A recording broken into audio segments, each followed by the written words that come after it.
Before we start, my mom's worked in an office her whole life, so I've seen how this situation go down. This isn't just some story for clicks, it's inspired by real experiences. The goal is simple: help people recognize patterns, avoid pain, and take back power. All names in companies have been changed or made up. Let's get into it. I knew something was off when the VP stormed into our Thursday sync with sweat on his upper lip and a printout of a dashboard error in his hand, like it was a smoking gun. "Your system's choking dispatch," he snapped before I could finish my coffee. Not my system. Their system. Running on my code, on a license they never bothered to read. He wanted to scream. I wanted to ask why he thought I still owed them stability after being fired like a temp on a bad Tuesday. But that moment wasn't even the real beginning. The real beginning was 5 months earlier, when they brought in Austin Klein, fresh from some shiny logistics startup in Dallas where people use terms like disruptive routing and lean velocity. His onboarding slideshow had actual flames in the corner. Flames, like he was giving a TED Talk to firefighters. I sat through his vision pitch, chewing a pen cap and counting how long it would take before he mentioned AI. It took 2 minutes and 46 seconds. He didn't ask me anything about how Core Pulse worked. Didn't ask why we'd never had a compliance penalty under my watch. Didn't ask how we routed nearly $180 million in freight without a single missed SLA during COVID bottlenecks. He just made a face when I told him the scheduler stack had been stitched together during a supply chain panic 7 years ago. I'd built it out of necessity, through my LLC at the time when their entire vendor ops team got laid off and someone had to stop the bleeding. Now, it was a legacy mess. So I wrote down what he said in my notebook under the little sketch I'd made of his perfect haircut. And I waited. Hey, real quick before I keep going, 97% of people listen to stories like this without subscribing. It only takes a second to like the video and hit subscribe, and it truly helps our team keep these stories coming. Thank you. Anyway, he didn't know what he didn't know, and nobody stopped him. Because the board was tired. Because the previous director had quietly retired after screwing up a vendor renewal so badly I had to clean it up over Christmas Eve. Because nobody wanted to argue with the guy in the $900 blazer using phrases like versionless deployment. I kept doing my job, quietly, cleanly. Every dispatch, every SLA, every update, it all ran through Core Pulse, and Core Pulse ran because I did. The hilarious part? Nobody on the new exec team had any idea what retained license meant, or that the scheduler engine they depended on, the one they were trying to quietly migrate to some sexy new SaaS vendor in San Francisco, wasn't actually a TrendCore asset. Not in the way they thought. I'd built it under my LLC during the 2016 vendor crisis, and while they converted me to FTE the following year, nobody ever bothered to paper the IP transfer. They just kept using it and paying the invoice every quarter, not reading it, not questioning it. I didn't hide the clause, I didn't sneak in the license, it was all there. Clause 9C, buried in the second renewal amendment, clear as glass. The Core Pulse scheduler stack was leased from my company, not owned outright. No assignment, no transfer, no rehost without consent. And when Austin swaggered into his first team meeting and said, "We're gonna sunset this Frankenstein in 90 days, no lawyers, no legacy drag," I knew I didn't have to say a damn word. He'd fire me before he understood me. So I did what I always did. I documented everything, quietly, thoroughly. I cleaned up my schema maps, flagged every indirect dependency I knew they'd ignore, backed up the last stable build on my own local for reference. Then I scheduled a haircut, because I had a hunch I'd want to look damn good walking out of that building. Turns out, I was right. He came for me the second the vendor demo hit a snag. Said I wasn't aligned with the new architecture. Told HR I was resistant to change. Called my quiet pushback non-collaborative. They booked the termination meeting on a Tuesday morning, 9:06 a.m., coffee still warm, badge still active, me still smiling, because Core Pulse was still humming, and they didn't know the difference between control and custody, but they were about to learn. Austin didn't walk into the building. He arrived. Every day. Loudly, clapping backs, stomping through glass conference rooms like he was auditioning for a tech reboot of The West Wing. Half the company fell for it. The other half was too tired to care. But what I noticed first was the red ink. Not on budgets, on people. my people. Within 2 weeks, he dissolved the project integrity team, said it was redundant. 2 days later, dispatch flagged an unresolved queue loop that cost us a $75,000 service credit. When I escalated it, he smiled and said, "Let's not focus on blame. Let's focus on vision." His version of vision looked like a sleek slide deck and a unicorn vendor from San Francisco called Portwave. They've got modern architecture, a killer UI, AI-driven rebalancing, he told the board in a QBR. We'll be live in 90 days. Nobody asked how we'd port over 1,200 vendor hooks or what we'd do with our SLA-triggered compliance engine, because nobody but me knew how it worked. Austin just wanted Core Pulse out, and fast. That's when the email started. Hey, need access to the back-end scheduler logic for mirroring. Quick favor, can you export routing conditions from the stack? Legal's still reviewing Portwave's agreement, but let's start migrating the engine anyway, just a working copy. Each one came with more pressure, less formality. At the Tuesday meeting, Austin leaned back in his chair and said, "Let's get the Core Pulse logic pushed into the Portwave environment, quietly. No need to drag legal into every little thing." I stared at him. Then I said calmly, "Core Pulse isn't a company asset the way you think it is." He actually laughed. "Everything you built here belongs to TrendCore. That's how employment works." I didn't argue. I didn't grandstand. I nodded like I'd been corrected. But I went home and opened my LLC's folder, found the old onboarding packet from 2016, the original scope of work, the renewal amendments, and right there in the 2019 update, signed by the then CTO, the VP of Ops, and myself, was the clause we'd all stopped remembering existed. The Core Pulse scheduling engine shall remain licensed under operating agreement by VerityStack LLC, unless otherwise reassigned by executed transfer and consent from license holder. VerityStack LLC, my LLC, and no transfer had ever been signed. When they converted me to FTE in 2018, the HR contract focused on salary, options, NDA, and non-compete. The tech stack, they assumed it rolled over, but it didn't. Because what they used, they leased, like software, like equipment, like anything you don't own. Austin didn't know that. The board didn't remember. And legal? Legal only read what they were told to care about. I'd emailed the clause to myself just in case, flagged it, and copied it to a secure drive. I wasn't preparing for war. I was verifying reality, and suddenly, everything about Austin's rush, the secrecy, the push to bypass legal, the insistence that my scheduler become their property without delay, it all started to make sense. They didn't want to do it properly. They wanted to do it fast. Because somewhere deep down, someone must have known that if I said no, the whole 90-day migration pitch would fall apart before it even left the tarmac. And the higher they built the fantasy, the harder it would crash. They always fire you early in the morning. Something about control, about making sure you don't have time to pack a box or cause a scene or even say goodbye to your team. Like if they catch you off guard enough, you'll forget you matter. Austin showed up with HR like he was walking into a hostage negotiation, folder in hand, fake regret already loaded into his voice. He didn't sit. Didn't ask if I had questions. He just read the damn line like it was the weather. We're moving forward without you, effective immediately. I didn't flinch. He stood there waiting for a reaction. Shock, tears, denial. I gave him silence.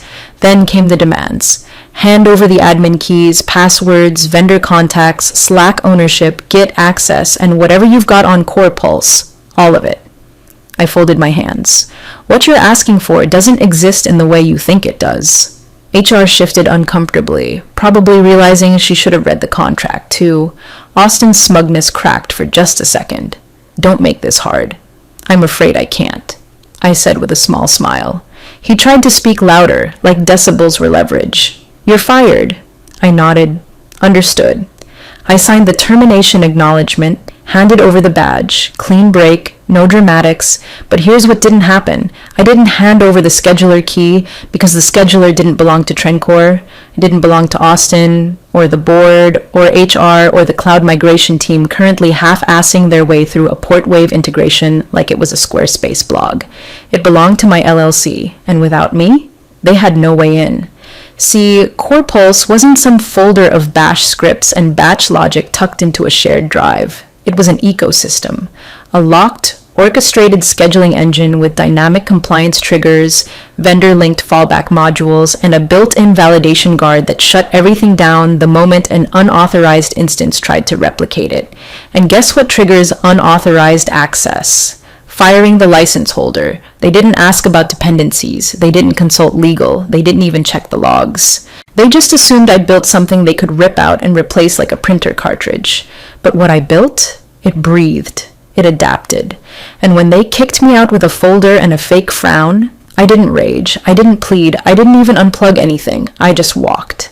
And somewhere, as I turned in my badge and rode that silent elevator down to the lobby, Core Pulse was still ticking, still scheduling, still routing, but only because I hadn't told it to stop. I wasn't their employee anymore, and the scheduler, it knew that too. They didn't even make it to lunch. At 11:14 a.m., dispatch pinged tech support. Route queues weren't pushing, not delayed, stuck.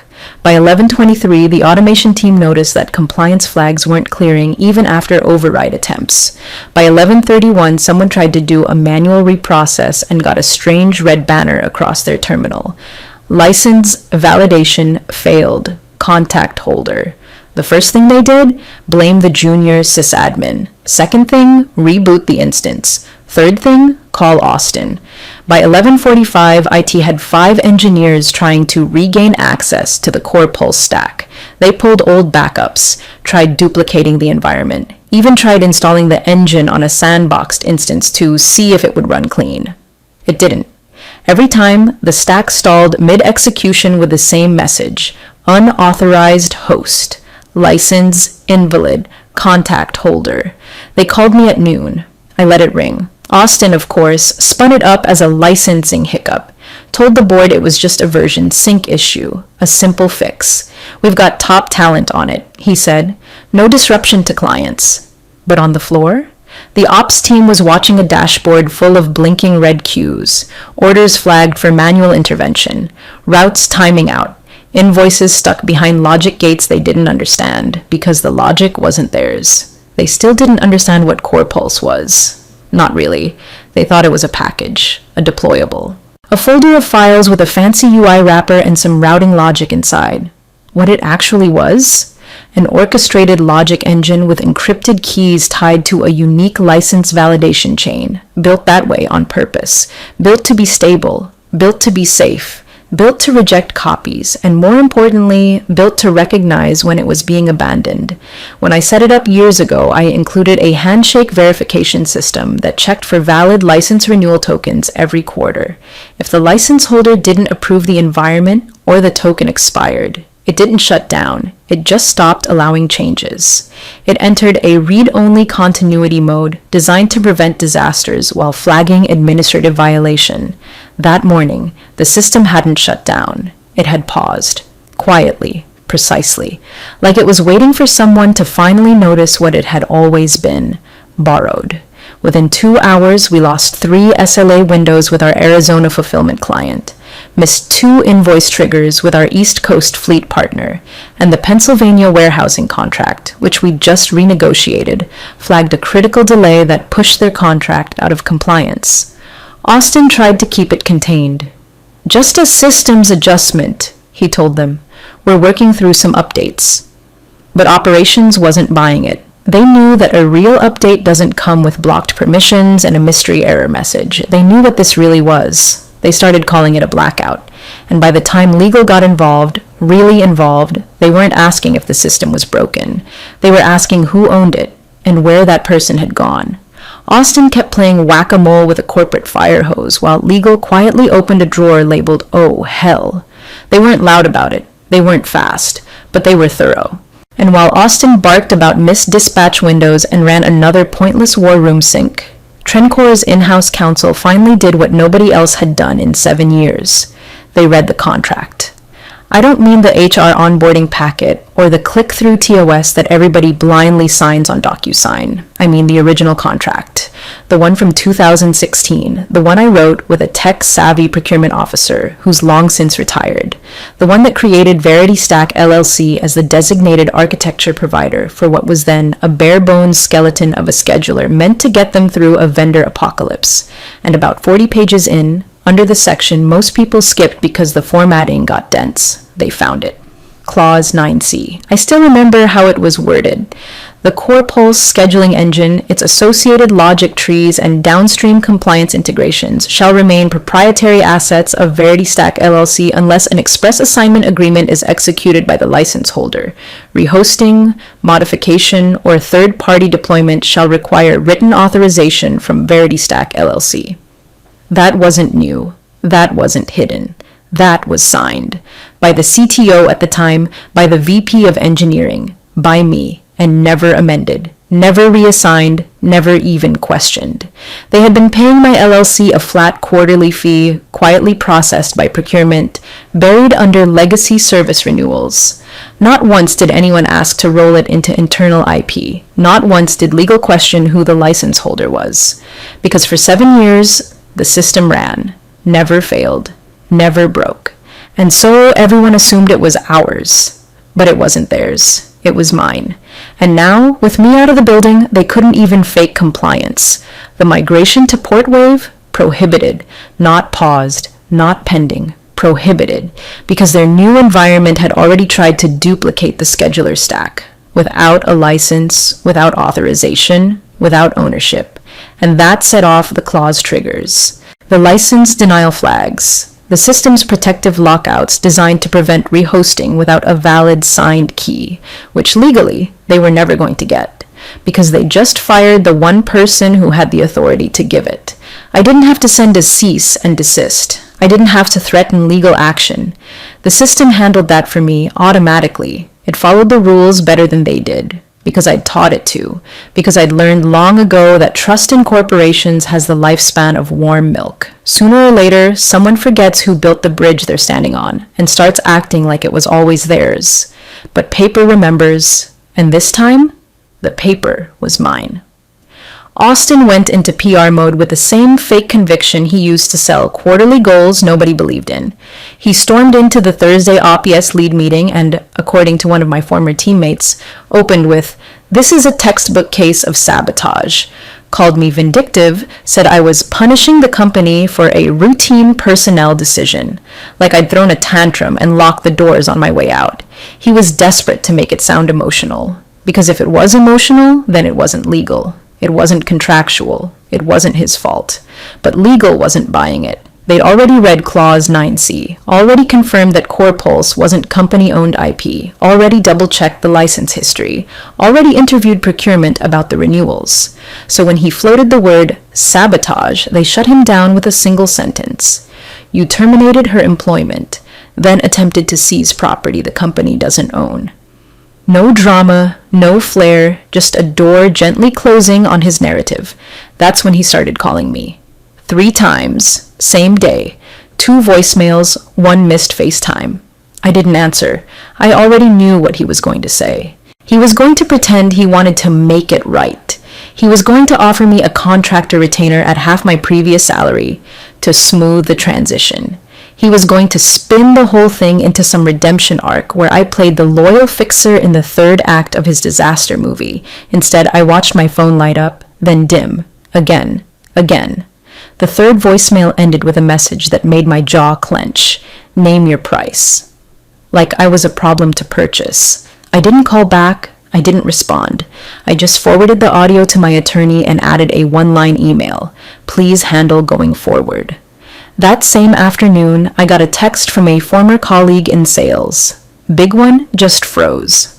Turns out, our largest client in Pennsylvania, a freight coordination partner with 12.5 mailers in annual contract value, had paused their renewal pending a resolution to ongoing system instability.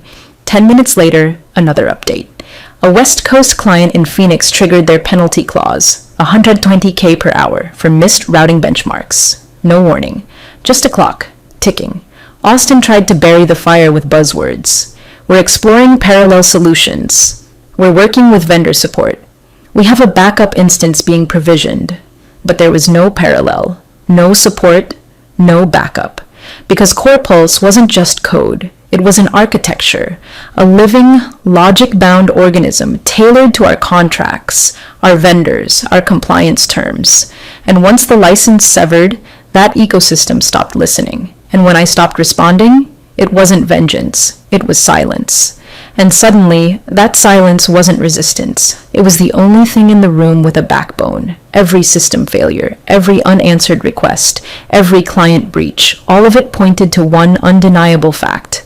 The only stable variable had been me. And now I was gone. The call came while I was folding laundry. That's how uneventful day 3 felt. No screaming matches, no legal letters, no system hacks. Just me in a pair of sweatpants stacking clean towels while the consequences of someone else's arrogance played themselves out across an entire logistics network. Seattle number. No contact saved. I let it go to voicemail. Then something made me check it. The message was short. A male voice, composed, professional. Hi, this is Mark Hartley from Rivetron Logistics. We understand CorePulse may be your licensed system. We have a time-sensitive opportunity. Please call back at your earliest convenience. No threats, no flattery, just a man who understood leverage when he saw it. I called back 15 minutes later. Mark didn't waste time. We've got a federal tender due next Friday. Cross-agency route coordination. They want proof of adaptive load scheduling. Your system's name came up. We know TrendCore doesn't own it. Just like that. No pretending, no dancing, and that told me everything. Rivetron had always been TrendCore's punchline. Too small, too clunky, too regional. The kind of company you mention only when bragging about how far ahead you are. But now? They were asking questions the others were too proud or too slow to ask. They'd seen what CorePulse did, not just what it looked like, and they wanted it. I didn't lecture him, didn't tell him the mess TrendCore had walked into. I wasn't interested in revenge, I was interested in terms. We moved quickly. A 2-week bridge contract with a $450K signing fee, full license rights for 1 year, $2.4 million. Dedicated onboarding support, 6-week transition window, and the most important line item, I would not be an employee, I'd be a principal, an executive license holder with voting input on system evolution and deployment protocols. No badge, no boss, just ownership. I didn't posture, I didn't inflate the price, I named the real value, and they didn't blink. Because unlike TrendCore, Rivetron understood what they were buying. Not code, not compliance shortcuts, not a bandage. They were buying stability. Intelligence, design, the kind of backbone you build once, write, and never patch again. As we signed the digital contracts, Mark paused and asked, "Do you need time to think? We know this was fast." I looked around my quiet house, my silent phone, the sun hitting the floor like nothing was burning anywhere, and I said, "I've had time. This is movement."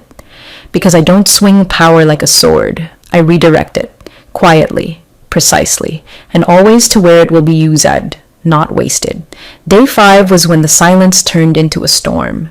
Not the kind with thunder and downed power lines, the kind where everyone's pretending nothing's wrong until someone important clears their throat and suddenly the whole building forgets how to breathe. The emergency board session wasn't scheduled, it was summoned. And when Harold Trent, the founder himself, walked into the 19th floor conference room, nobody laughed about legacy anymore. I knew Harold by reputation. Gray hair, classic suits, not flashy, not loud. The kind of man who didn't need to assert authority because rooms instinctively reorganized themselves when he entered.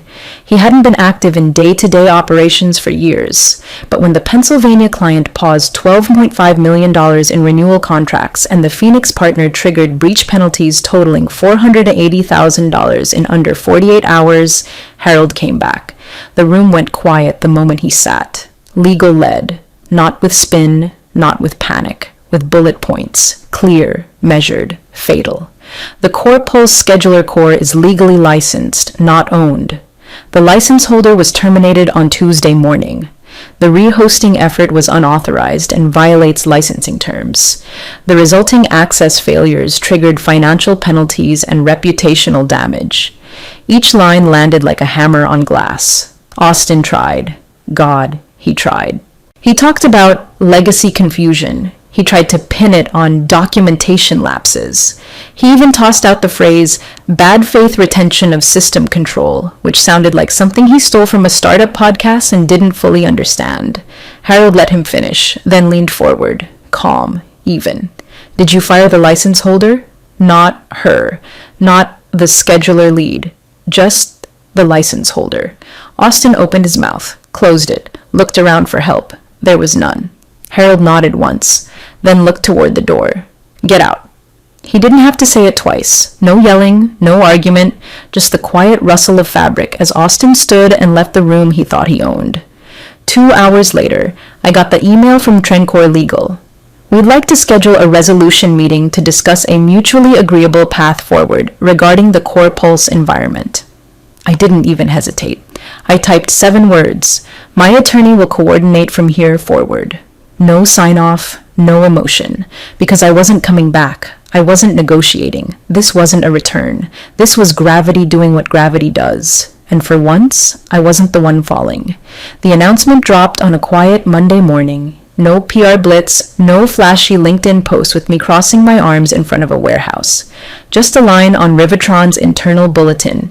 Effective immediately. Marin Shaw joins Rivitron as Chief of Operations. No confetti, no statement, no quotes. Just my name and the one title that would make sure no one ever confused who owned what again. I didn't return any of the congratulatory messages at first. Not because I wasn't grateful, because I was tired. The kind of tired that doesn't come from fighting battles, but from spending years pretending you didn't have to. Trencor took longer to stabilize. They tried patching the system themselves at first, even brought in consultants to replicate the stack from backups, but none of them understood the logic gates, the auto-trigger compliance checks, the cascade freeze conditions, because they didn't build it. They didn't own it. Eventually, they reached out. Not to me. Never directly. All communication went through my attorney now. They negotiated a new license under very different terms. Limited use, no modification without written consent, quarterly audits, and a renewal clause tied to performance penalties. They didn't get to name the price anymore. They just got to sign it. Austin? Gone. Scrubbed from the leadership page like a typo. No exit statement, no soft landing, just a disappearing act. I'm sure someone somewhere called it transitioning to new opportunities, but I knew the truth. He made a power play, and gravity won. Clause 9C was never updated, never revoked. Still alive, still binding, still a legal reminder that forgetting who owns the core isn't just sloppy, it's dangerous. People think victory comes with volume, with shouting, gloating, spiking the ball. But I never raised my voice, never barged into meetings to prove my worth, never threatened anyone, never wrote a single angry email. I just knew what I built. And I made sure it was protected.